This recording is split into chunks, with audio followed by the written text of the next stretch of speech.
Hey guys, how are you? It's your girl Meeks with Single Mom Stereotype. Welcome, welcome, welcome, welcome. Episode 1. Hi, my name is Meeks and I'm a single mommy. That's like a little remix on Eminem. If you know who he is, then you know. If you don't know, then you should know. But yes, so this is episode 1. I just want to welcome y'all. I'm so excited to just get this started. I'm excited and nervous all at the same time. I got my notes because, I was like, we gonna make it like pop, pop, pop, pop, pop. But anyways, again, like I said, this is episode 1 and I definitely wanted to, give y'all a little background as far as who I am and why I felt like this was perfect, a perfect space, and it's definitely going to be a safe space, a perfect safe space for single moms and everybody else, but definitely single moms because that is who this is geared towards. But I'm a no judgment type person, so everyone is welcome with open arms. Here I am to love you. But yeah, so let me tell you a little bit about myself. All right. I'm cool. I got high energy. I'm definitely always going to tell you how it is, but with your feelings in mind. Okay. So I'm a real ass, but I have your feelings in mind. So, there's that. I just want you to know also, I'm a published author. I'm a go-getter. I'm a hairstylist. I'm a consultant. I'm an entrepreneur. And as you can see, I'm an all-around baddie. You see what I'm Baddie, saying? What I'm baddie, saying? What I'm baddie. saying? And even with all of those like beautiful pieces, there's a bunch of times that I've been knocked down, right? And one of the hardest times for me was when I was in a shelter with the kids. That was crazy being homeless and in a shelter, not being able to like afford rent and food and daycare for kids. Like that was crazy. It was a crazy, crazy time. And then, most importantly, I'm a single mom of two beautiful children. I have Sanaa, who is 15, and I have Josiah, who is 11. They're the reason that honestly I go so hard. These are like two little people that depend on me for everything. And it's crazy because they have such big personalities. So it's like, even though I love them to death, like there's so many responsibilities, challenges, sacrifices, and joy all wrapped up into one. Sometimes it can be overwhelming, but I love my babies to death and I would do anything for them, honestly. And they both know that. So now that you've met this cool person, with a whole bunch of like baggage, let's get into how I became a single mom. Not once, but twice over. Okay. So we're going to talk about baby daddy 1 and then we'll talk about baby daddy 2. Now, I'm calling them baby daddy because I don't want to put their name on here. I don't want to make them uncomfortable or anything. And of course, I'm not going to bash, but I am going to I'm going to tell the real deal, Holyfield. You know what I'm saying? Like, I'll never bash them. And that's just what it is. Like, they are the father of my children. Okay? All right. So, baby daddy 1. Let's get into baby daddy 1. And once he hears this, he's going to feel himself a little bit, but whatever.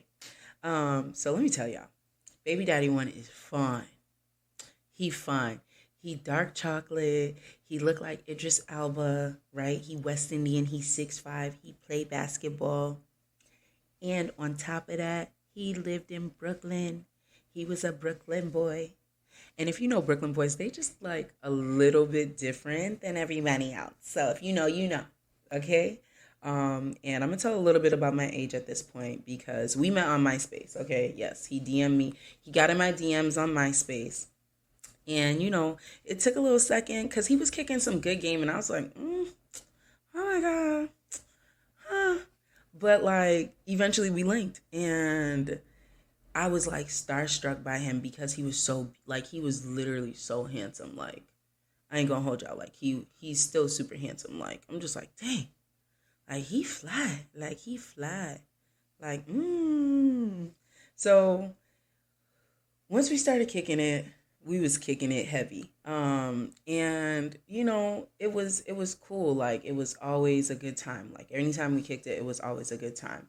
And I remember one time in particular, we was walking to the train station and he had embraced me from behind and I had felt all special inside and stuff. And he was like, yo, I'm about to go to basic training, you know, and I'm like, ew, like, why you gotta leave? Like, I like you. But I'm not saying that out loud because I'm a gangster. Like, I ain't saying all of that. But he was like, would you wait for me? And I'm like, yes, I would. And this same smile, like I was ear to ear. So like on the ride back on the two, because he lived on the three, so that's a long ride. If you know the trains in New York, like that is such a long ride. And I smiled the entire way, like I was so like, he wants me to wait for him, and I'm gonna do it. I'm gonna wait for him. And I was just so excited about like him asking that, because I was like, oh my God, this is like a step in like a different direction. And fast forward after that smile, I find out that I'm prego with Naya. And we not exclusive. So I'm so petrified to tell him. I'm scared to tell my family. I'm scared to just speak about it because it's like, oh my God, how? Well, I mean, I know how, but like, I'm like, dang. So he comes home from basic and I tell him and I'll never forget what he says. He's like, yeah, you're pregnant. I know. I told you I was going to be in your life forever. And I was like, I was like a little bit in shock, but like 19-year-old, like Meeks was like, I like that. I like that. But 35-year-old Meeks is like, nah. I should have been like, I should have paid attention to that a little bit. A little bit more. So at this point, at 19-year-old Meeks thinks that like we're gonna live freaky ever after. Like this is us. It's me and him, and we got a little family going, and that's it. And it's happening. That's what I thought. So, anywho, I had like, so now that like the scary part was over telling him what was going on, like about the pregnancy and everything, now I'm showing him like we're now catching up, talking about like how basic was and like what's going on. And we're in his mom's minivan and we're just cool kicking it. And I'm like over here like, okay, so this is X, Y, and Z, and this is the girl that I want to be our child's godmother. I was mad excited to show him everything, and I thought it was like the greatest night ever, honestly. And before he dropped me off, I asked him before we was leaving, I was like, yo, so can I have your ring? Like, can I have your military ring and your dog tags? Like, because now I'm like, ooh, we're heading in this direction, so like I want them. Like, and he was like, nah, I can't give them to you. And he had this great reason why I can't remember, but he's like, when I get back, I'm gonna send you some. And yeah, so I was like, okay, cool. So like I didn't think anything of it, but remember that part because this is gonna get super juicy, super fast. Now, mind you, while all of this is going on, I'm in college and I'm working. And back in the day, I was working at an adult store. Okay? Yeah. The ones with the toys for adults. Yeah, so I was the best seller in the entire store. So I was out here helping couples get it together, pleasuring, and then single people also helping them get on track too, because you got to take care of yourself if no one else is taking care of you. That's just my motto. So so let's get back on track. Anywho, so I'm on this like love high, but I would essentially call it a lust high because or maybe like a fantasy high because I am fantasizing about like what we can be now. Like cuz it's so like it's like it's everything is vibing. Like I've always gone off of vibes and I'm like this is so cool, and in this time, like while he's here, you know, you got to get some because he about to go back to basics. So, now I'm distracted and, away from reality. I'm not talking to anybody. I'm just like all about him for this moment. But then, like, I'm like, yo, I got to catch up with my homegirl. I got to tell her I finally told him. And so So I so I haven't talked to my friend, the girl that I wanted to be the godmother of my child, for like a couple days, maybe like almost a week or so. And I'm like, yo, son, I told him, whoop de whoop, like, yeah, and he's cool with it. Like, I'm so excited, like, we're good, blah blah blah. And so she's all excited like she's super excited for me. I'm excited Super for me, she's excited. excited for me. And I'm like, yo, because like one thing about me as a friend, and you can ask any of my friends, like, even though like I have stuff going on, I want to know what's going on with you too. So I'm like, yo, why you ain't hit me up? What you been up to? How you been? Like, what's been going on with you and stuff? And she's like, I'm so excited. Like, I'm in love. I think I'm in love. I think I found the one. Yes, the story is going exactly where you think the story is going. Yes, it is. It is. The cackle. And yes, I'm telling you, like, I don't even like, I think this is probably like the craziest, like, embarrassing, but like so necessary story to tell y'all. Like, it's so embarrassing, but it needs to happen. So here we go. So boom, I'm like, damn, I'm like, yes, like we out here winning. We in college, we killing it. Like, I'm about to be like in love and like we gonna get married. We doing military things. I'm in school, everything's good, and my homegirl is in love. Like, oh my God, like everything is good, everything is great. So she's like, girl, go on my MySpace page so you can see him. Like, I am all over my page. He Now, on my mind top you, 8. at this point, like usually on social media, you're always on social media, but I was so caught up with him that I ain't even been on social media. All I've been doing was homework, school, and him. That's it. Those were the things that I was doing at the time. Yo. And she's like, oh, so side note. So here goes back to the ring. She's like, he gave me his military ring and I met his family. Like, it's perfect. And I'm like, yeah, son, like, what's up? I was like, military? That's crazy. Yo. I was like, they might know each other. Da, da, da. Go on her page. They might know each other. Girl, they are the same person. Yo. I go on this page and I watch this man embrace her at the same train station he was just embracing me at before basic training. Yo, I can't even make this up. Like, I can't even make this up. Like, it was the craziest, shocking thing. And the only thing I could do, right? And be honest with y'all, I laughed. The cackle. Like, I chuckled. I was like, is this a joke? I was like, are you joking? Do you guys know each other? Like, are you guys friends or something? She's like, what are you talking about? I was like, that's my baby daddy. She immediately gets completely silent on the phone. And like my eyes, I'm still like, and I'm in the house with my whole family who knows I'm pregnant, who knows I just told this man, and I done just told them like a couple days ago, like, ooh, we doing it. And so like, I gotta play like I can't even really show no emotions, but like let's pause right here. Cause like it's crazy. It's crazy. So first of all, so I call him and I'm like, yo, son, like, what you got going on? Like, yo, you da da da da da da. Like, this what you doing? I was like, this is what it is. Like you joking? Like you kidding? Like this is all the women in the world. This is who you decide that you need to like smash, right? I was like, you wanted to smash the godmother of your child?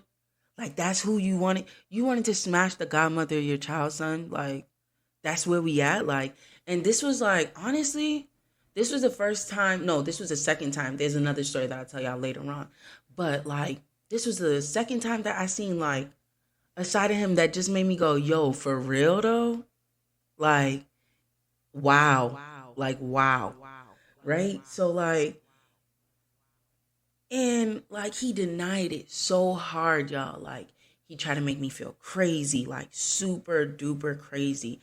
And I'm gonna tell y'all this right now. This man denied this for 3 years.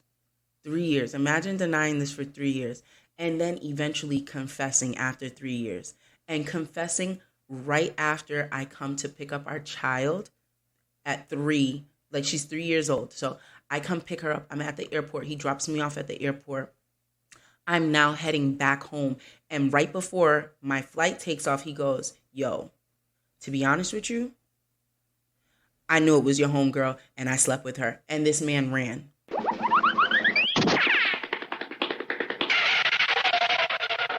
And I was like, oh, okay.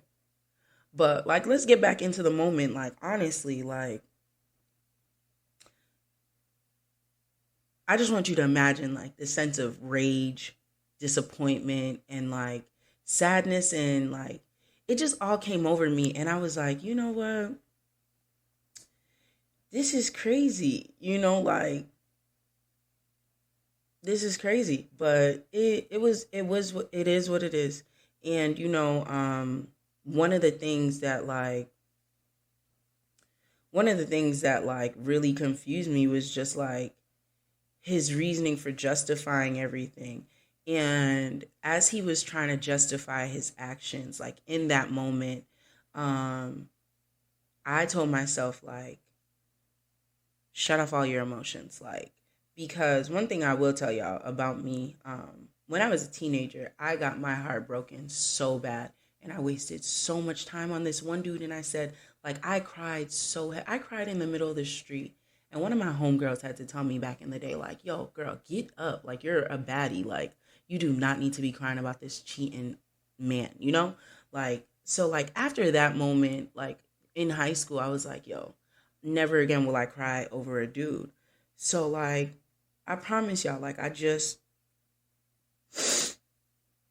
okay, what's next? Like, all right, so, it was like I tell you, like I never really understand myself, because like I'm like, how are you picking all these hurtful individuals, like the most mean and hurtful people, like that are so inconsiderate of your feelings? Like, how are you continuously doing this? So I just suck it all up. Like I told you, I just suck it up, and I'm like, you know what? At this point, I know I'm gonna be a single mom. This was like when I knew I was gonna be a single mom. After this conversation, and the other part that's really crazy is that like I lost a really good friend. Like she was really a dope person. Like she literally has never, like, after maybe like 4 or 5 conversations, she never spoke to me again, because she's just like, yo, honestly, I just feel like if we link, you're going to beat me up, and I just don't feel like it, and I am who I am, but like, it wasn't, I couldn't blame her, like it wasn't on, I never felt like it was on her. So I wish, like, I don't know. I know that it probably still wouldn't have worked or anything because of like the feelings behind it, but yeah, I just ended up losing like a really dope friend in the same time, like really two, because I was like, I can't with this man, like after this. I just didn't think that like baby daddy drama was gonna like start so early. Like I jeez. Like when I tell you, like, I was not expecting it, like I was not. And I know y'all wasn't expecting that story that I just gave y'all about this situation. So anyways, so months go by, and it's time for the baby shower. So he's back again from training, and at this point I truly don't care. Like I'm like, he's my baby daddy. I'll get some D from him, call it a day, and that's just what it is. Like, because I am removed from the situation. Like, you tricked me once, like that's it. We're all, like, I'm all set with you. So like, you still got that good. So that's just how I moved after that. And he definitely didn't like that I was so removed from the situation. And I could tell by the way he carried himself after this. So, anywho, up until this point of the baby shower, I never even met his family. So, our first encounter is the baby shower. So how did you see what I'm saying? Like that looks crazy, right? Like first time I'm meeting your mom and your dad and your sisters is at a baby shower and your family is at a baby shower. This man just told them like literally days before the shower, I got a girl pregnant. And his mother hated me. Like when I say she hated me, you could tell she just was like so disgusted by me. But anyways, moving forward 15 years later, she loves me and I love her. That is my boo thing. Like, and she loves her grandchild so very much. She is such an amazing soul. Like she just had to get to know me because how she met me was a stereotype, essentially. Hence the show. Hence the show. But yeah, so like, yeah, it was crazy. And when I met his dad was so cool. Like he was so loving, like from the jump, like, and he will always, like, his dad will always have a special place in my heart because he just embraced me and my child so heavy, like from jump, like as soon as he knew like I was pregnant and he met me. So like it was just so amazing. He was just an amazing, amazing, amazing person. Um, yeah, yeah, yeah. I have like a little moment because he passed away, but like I literally, I loved his dad so much. He was just an amazing person, and my daughter loved him too so very much. Um, but yeah, so now So now, after the baby shower, the baby comes, and I tell him the baby's coming, and I'm like, can you be here? And of course, like always, he gives this reason why he couldn't come to the birth, and I'm just like, whatever. But what happens is, I have an amazing family support on 34th Street. My family is so amazing. My aunts, my grandmother, my cousins, they just like huddled around me through this whole pregnancy because they watched everything unfold. As much as I didn't show everything, like they were there for me in ways that no one has ever been. Like even now, like my entire life, they've always been my rock. Like 34th Street is like my happy place. Like in therapy, they always tell you, what's your safe place, like your happy place? It's 34th. Like, and they all know it. Like, they are my happy place. And they're just a blessing in my eyes. Like, they've always been a rock for me. So, shout out to my family, because I love y'all. Um, but yeah, so, so, so 19, giving birth at 19th is super crazy. And I was like, I was, I was like beyond myself. But she came out, she was cool. We had like a couple of hiccups. She had to stay in the NICU because she swallowed her poop when she was coming out. And the first person that met her on his side of the family was his dad. And he was like, this is my granddaughter. Like, he goes, she has my nose. I know it's my grandbaby. And, I didn't feel any kind of way about it because, we wasn't exclusive. Like, so like it comes with the territory of not being exclusive, the reasonable doubts and stuff. Like we weren't officially together. So it's like, how it's yours, and all of that stuff. But uncertainty like really comes in that territory. But his family like embraced me and my child so much in any way that I needed help from them. Especially his dad helped me like winters when like his son was overseas and would not help. Like, and if you know anything about the military, they give you a lot of money. and he would not help me at all. Like, and I was just like barely making it and going to school, and but his dad always had my back. I remember his dad got my daughter her first fur jacket. Like, it was so amazing, and like it brought tears to my eyes because like I'm like, you're so amazing. Like, how are you so amazing and your son is so mean? Like, I just never understood it, but like it was, he always was there for me. So again, like I really appreciated him. But his son, the only thing my baby daddy ever wanted was control, manipulation, and like to hurt me.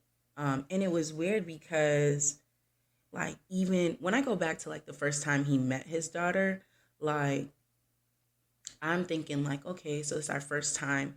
Like I hand him the baby and this man just walks away from me like I'm a stranger. Like, and I'm like, hello. Like it was like it could have been like such a cool moment. Like even though we're not together, like, and I know that's like not ideal or whatever, because everybody's like, oh, y'all should get married. No, but like, like I just thought it would be like a cool moment for us to embrace our child together, and that didn't happen. I just took some pictures so that she would always have pictures of her and her dad, like when she was first born, and like I knew in this moment, like the signs of like there was no signs of like co-parenting ever, like, and I will say this, the one thing that's really like cool about him is that like when he wants to be a dad, he does such a really good job. Like when he wants to, it's just like the inconsistency of it is like it's still like super annoying. Um, Especially now, like that my daughter's 15, it's like annoying for her. It's a trigger for her, and like that's not cool. But yeah, so I know a lot of people can relate to things like this. And if you're the guy, I would tell you, just think about the decisions that you're making, because the person that it really affects is your child. So I told myself, like, with all of this that had happened, I was like, I will not put myself in a situation where I am like vulnerable like this. Like, never again. Savage Meeks is out here to play. Breaking hearts, not nothing. Just savage mode. Like for years. When I tell y'all years, like years. Not joking at all. Like I was not playing. Like I was not playing. Until and baby daddy too.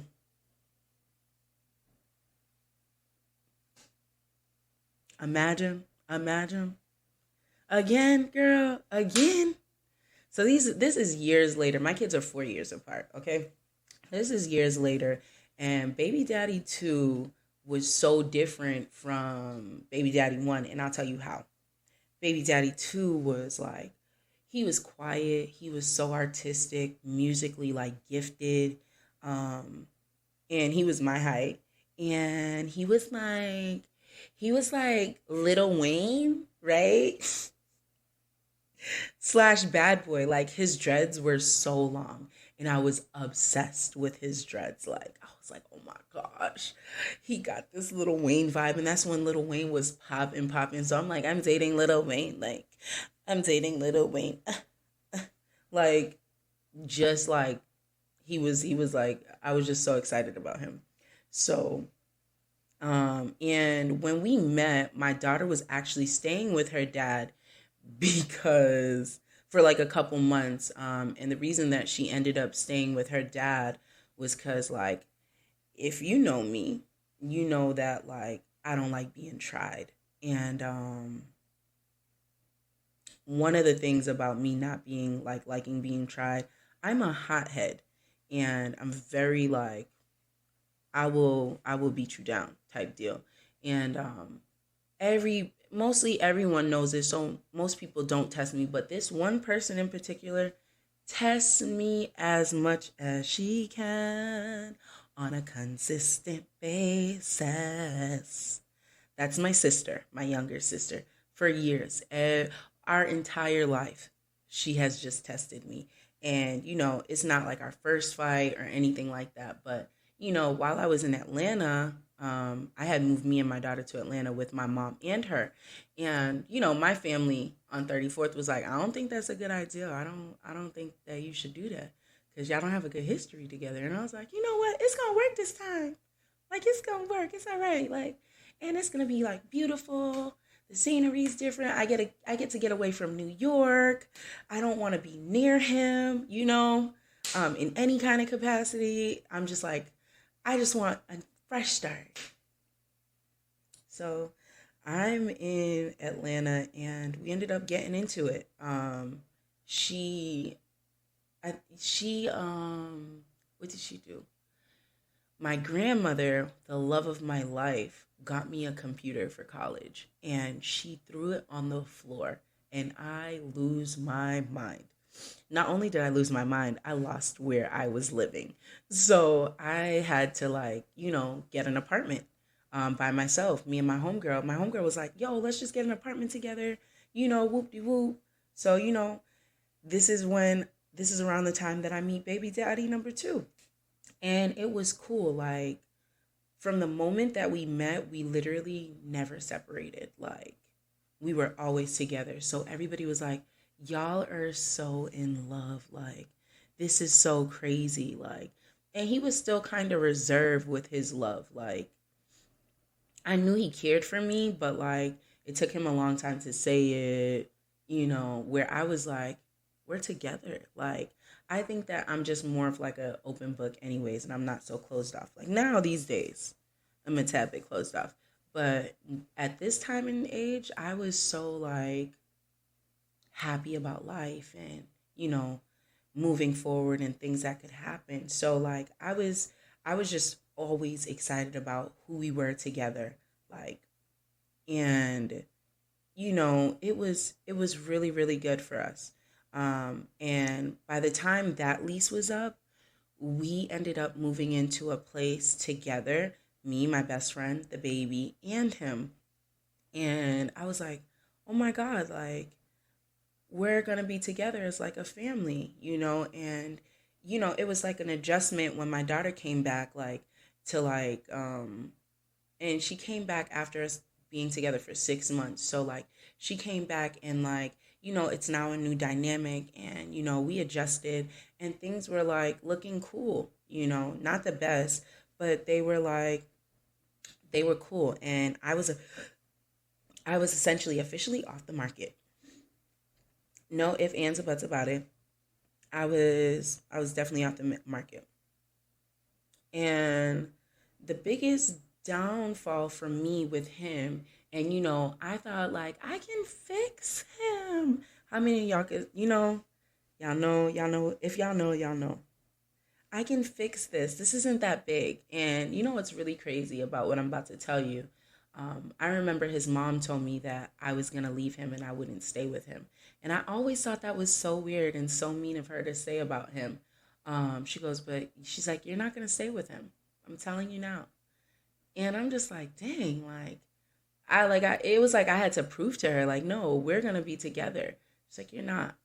And, like I told you, the biggest downfall with him was that, like, he had no desire to, like, strive for more. Like, I have always wanted, like, more out of life. Like, I've always wanted more. I've always wanted just more for my family. I want freedom. Like, I want money. Like, I love money. You see what I'm saying? So, like, and I'm going to go get it. It's not like I'm a gold digger or nothing like that, but, like, I love money and I'm going to get it myself. I'm a hustler. I'm a born hustler. Like, that is who I am. So, it was even hard just, like, telling him, yo, son, like, you should get a job. Like, what are you doing? But,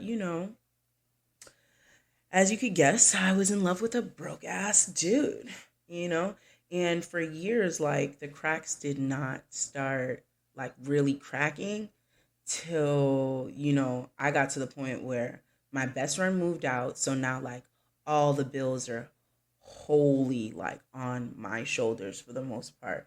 And now it was just like me and him and the baby. And his boys used to be like, "Yo, bro, you're gonna lose her if you don't like, if you don't get it together, you're gonna lose her. Like, you gotta do better." Like it was like, I don't know, like,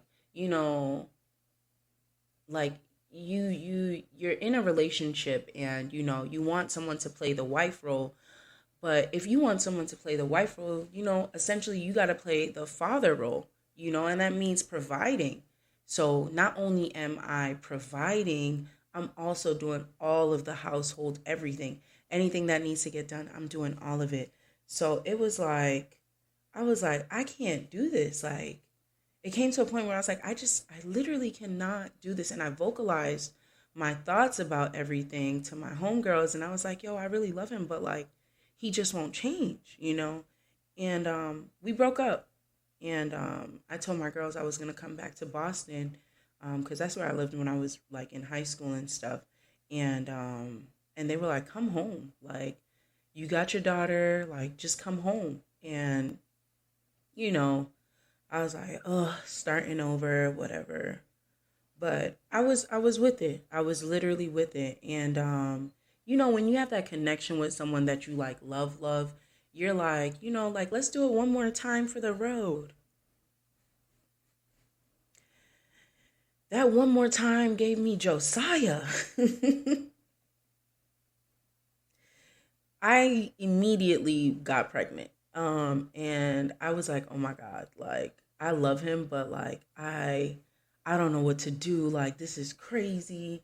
And I'm like, you know what? Like, I love him and he loves me. So we can just like make it work as a family. Like, we can make this work. This will be fine.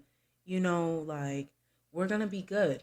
Everything will work itself out, and we're going to be okay. We're going to be a happy family. There's so much love here. So we can just fix these little nicks and crannies. So at that time, I was so scarred from my first situation that like I bought every book there was to buy. I was like, let's prepare for this child coming, because I did not want to be a stereotype. I didn't want it. You know what I'm saying? Like, and I don't know if y'all know this, but most single moms do not want to be a single mom. Like, that is not the goal. Like, I tried so hard. I signed us up for classes, Lamaze classes, this class, that.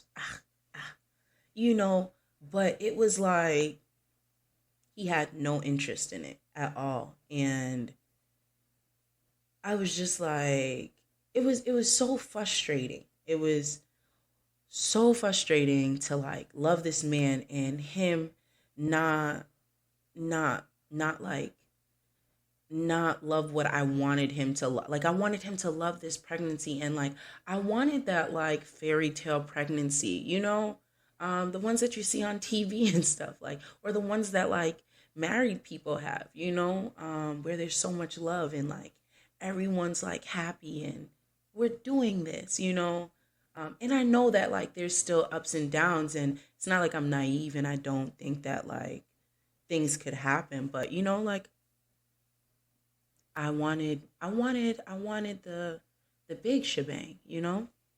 Um, and this pregnancy was nothing like my first pregnancy. Like, my son made me throw up every single day. I could not eat anything. I hardly ate. I think my regimen was um, spinach and ginger ale was like the two things that I could always keep down. Pretty much everything else was a no go. Toothpaste, anything, I would throw up immediately. And like, there was no help from him. And, I'm still working like heavy, paying all the bills. And he was like working but chilling. Like, now that he was working like a little bit, it was like he don't got to do nothing else. And I'm like, I'm working too. It's not like you're working and paying all the bills, you know? And I remember I told him off one day so bad, he packed all his stuff and he dipped.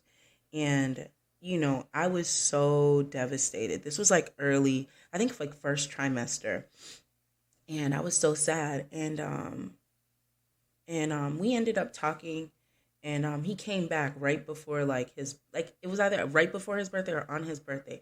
And I was like, things are gonna be different now, hopeful me.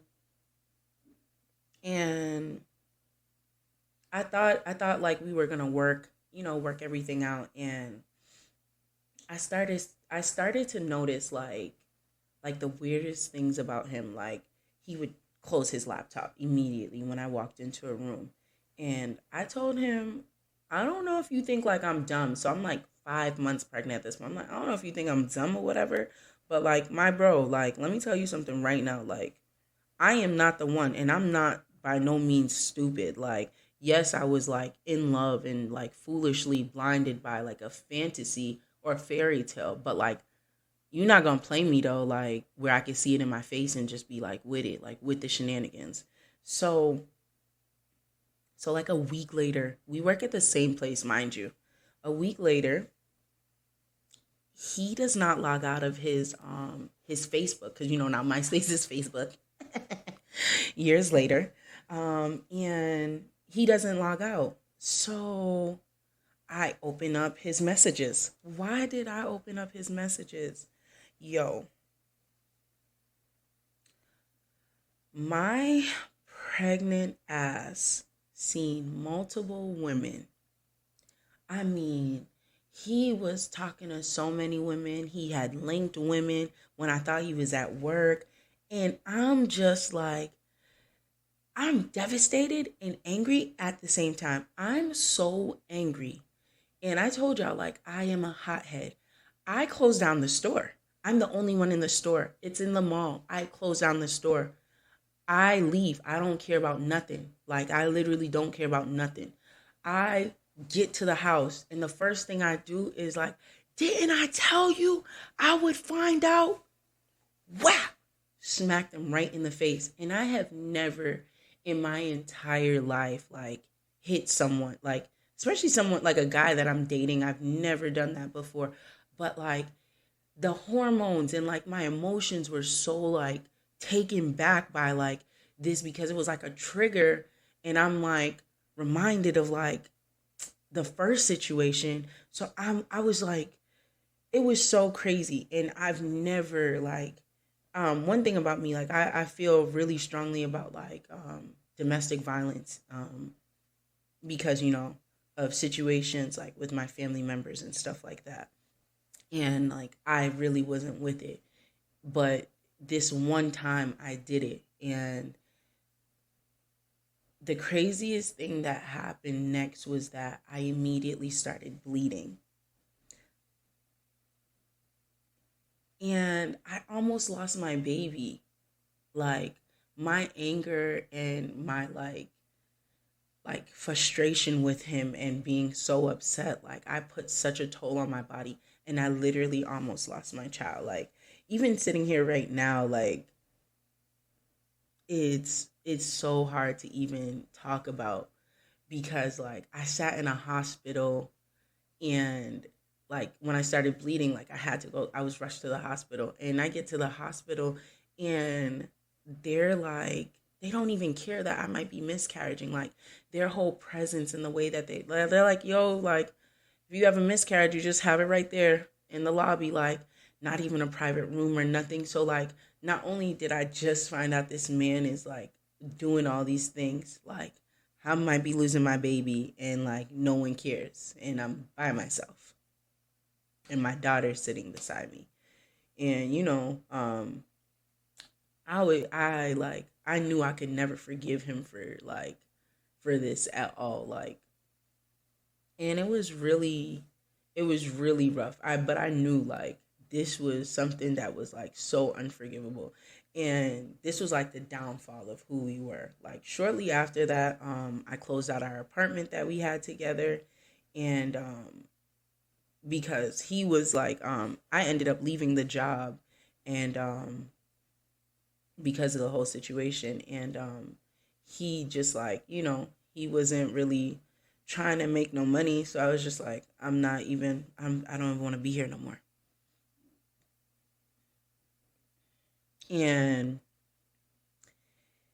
I had to like go back to my family and ask my mom if I could stay there, in her place. And, like even asking her, like, I just realized, like, you're a single mom again. You failed again. Like, look at you. Now you got 2 kids and you by yourself and you back at your mom's house. And while I was pregnant, my guy only came and saw me twice. And both times I cried because, like, I don't get to have all the things that I wanted.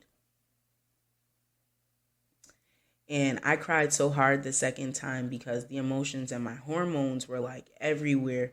And I remember him telling me, like, this is why I don't come see you. Like, you always crying. Like, who wants to be around that? And I'm just like, y'all, like, it hurt so bad to hear the person that, like, I love say that to me. And, I cried every day at my mother's house after that. And it was really, really, really, really hard. And I would only cry after my daughter would sleep because I was like, I would not let her see me be weak at all. Like, I would not let my daughter see weakness in these moments because I'm going to make it for us. It still had like that little inkling of hope. And I feel like that's how I end up getting back up after being knocked down so hardly. But, with this, I'm telling y'all this part because, you feel so, like, you could feel so, like, ugly and rejected, like, and no one really understands, like, what it is to, like, really be in a single mother's shoes, and I just want to express that to y'all, just so that y'all could really have an understanding. And what's crazy is the only person that could talk me out or even help me or snap me out of like this state that I was in was the first person who broke my heart, the first man. And that's my father. That's a whole different story. But like, I talked to my dad and he told me what I needed to hear and he helped me get myself together. And the reason that I bring that up because it's so important that children have their fathers in their lives, because I don't really know where I would have been with that situation if I hadn't had my dad by my side in these moments. Like, and it's not even like he was physically next to me. You know what I'm saying? Like, he was in a whole different state and I was at my mom's house. So could you just imagine, like, my mom is in the next room and she cannot comfort me. The only person that can comfort me is my father. That's it. Whew. Not even 34th Street, just my father. Man, I'm telling y'all, it was like a super crazy time.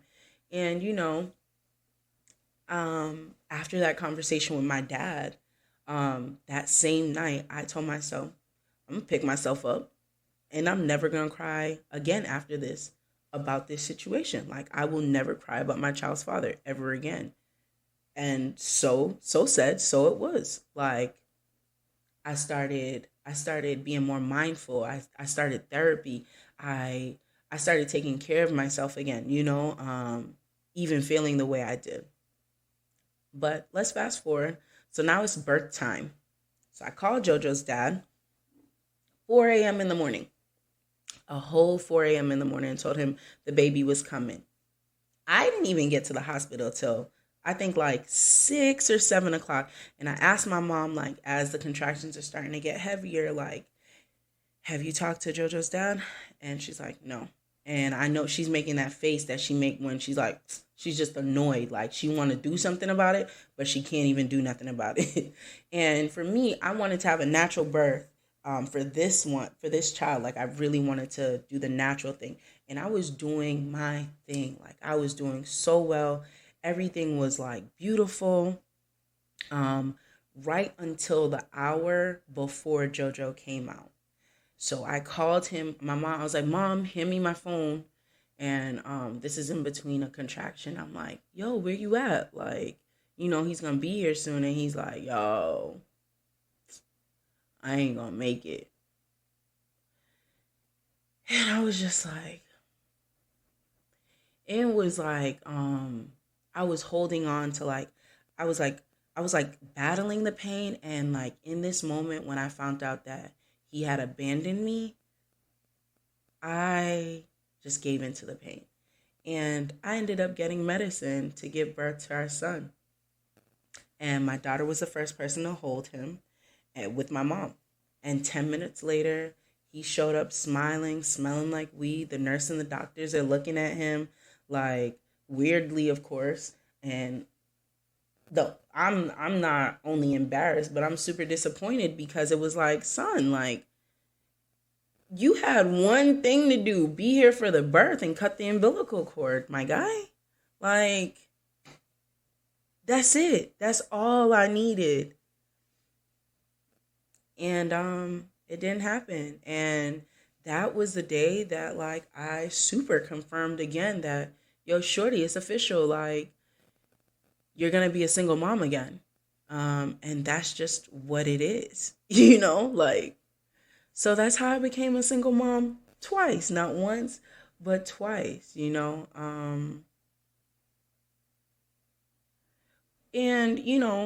that's just like a little backstory about like me and my little family situation. And of course, as we go through these different episodes, I'll talk to you more about the kids because they really are lit. And, I know this story sounds like sad and stuff, but I just wanted to like, give y'all a little perspective about, these kind of stereotypes that people be having for single moms. Because really and truly, like, they so not fair. Like, they don't be fair at all. And I'm not saying every single mom has my situation or any of that, but like, different things happen, marriages break up, and then you become like, so like there's so many different reasons.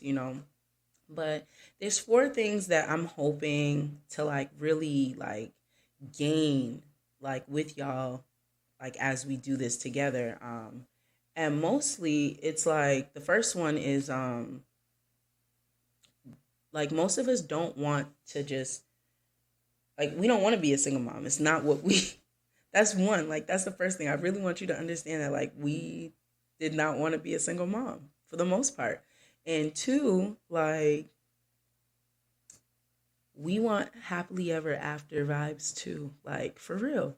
Like. And then 3, like the third thing that I definitely want to do with this podcast and like I hope it resonates with people. I hope that it can help others. I'm hoping that it can help the single mom that it can help your sister, your cousin, whoever. Because like these things that happen are crazy, and I just want them to know like, yo, single mom, like you're not alone. You're not a stereotype. And we can get through this. You know what I'm saying? Like we can literally get through this and get on the other side of how everything like really played out. And then my 4th one is like probably one that like means so much to me with this whole series, right? And it's like to inspire baby daddies. And I say it like that because, I want to inspire them to be great fathers. I don't want them to be baby daddies. I want them to be great fathers because your children need you so much. And I'm not really sure if people really understand what that really looks like or like the sadness or disappointment on a child's face. Like my grown self, like when my dad like had to help me. You know what I'm saying? Like even this year, my dad has helped me so much. And last year, like that is my that's my crutch. Like he puts me in such a place that like brings me joy. And, I didn't have it that much growing up because my mom was a single mom too. We'll talk about that too.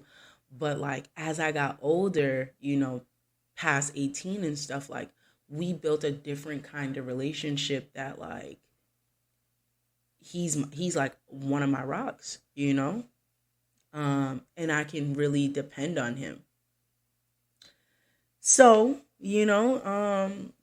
that's my little spiel for today, guys. Okay, so this is all for today's episode. I just wanted you to get a little backstory on who I am, the things that we'll be talking about in these upcoming weeks between experts, other moms, advocates, specialists. There's going to be so many different things that we're talking about in these upcoming weeks. But I really hope that you've learned a little bit more about me. And I hope that this sheds like a new light on the perception of single mothers, and honestly, I hope that we can literally create like a more like accepted and understanding, supportive society around single mothers, and their families, because this is literally what's needed, especially in our community. But yeah, I'm so excited, and I'm so excited that you guys tuned in. I hope that you watched it all the way through. If you didn't, it's cool. There's gonna be so many more. I would love for you to tell me like feedback, tell me things you want to talk about, what you like, what you didn't like. I like all of that. And like I told you, I'm not judgmental, so whatever you say is what you say. Like it is what it is. And I hope y'all have an amazing night. Day, because this is coming out on Sunday. So every Sunday, at 2 p.m., a new podcast will be coming out. So the next podcast that will be coming out will be for Valentine's Day. And I'm going to be doing street interviews with people, and I've already started, and it's just fantastic. Like the things that people are saying are crazy. But so for next week, the episode will be Love, Lust, and Loneliness. Boom, boom, boom, boom, boom. And, I hope that you subscribe. I hope you like it, share it, give it out to single moms, give it out to your friends, give it out to the guys, to the baby daddies, give it out to the cousins, give it out to everybody, and let's just like move in love. You know what I'm saying? Now, let's just, let's just make it happen. So till next week, watch your mouth when it comes to single moms. Because, I'm going to have something to say. With love, of course. Peace. It's your girl, Meeks. Have a good night.